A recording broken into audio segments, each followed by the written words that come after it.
I found out about the night before, so I literally spent hours just cleaning my house, preparing for him to come over and making a snack plate. It tells me he's really private, you know, first and foremost, because, you know, you guys have done this. Usually you meet at like a restaurant or near the facility, and he was like, nope, see you at your house. And I was like, oh, wow, okay.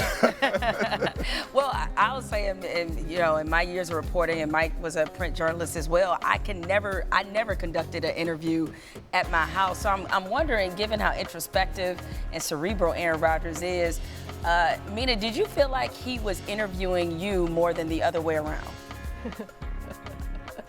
I've seen him do that, where he's kind of dictating the interview and controlling a little bit. I think he wanted to see my place, kind of know what I was about, and he definitely did ask me a lot of questions about myself. But, you know, for the most part, I was really surprised he went in every direction I wanted to go, about religion, the NFL, Colin Kaepernick. He was pretty open to all of my lines of questioning. What was the most fascinating thing that you took from the piece? It was a fascinating piece in general. Lots of great anecdotes, lots of great insight. But what was the most fascinating part of the piece at the interview, in your opinion?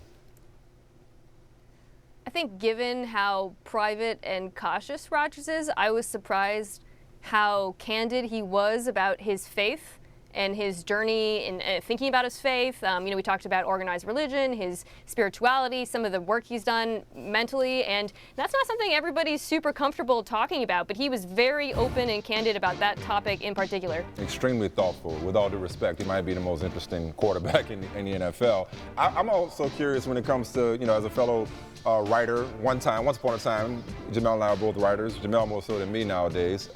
What was on the cutting room floor? What did you really want to get in that you weren't able to get into this piece?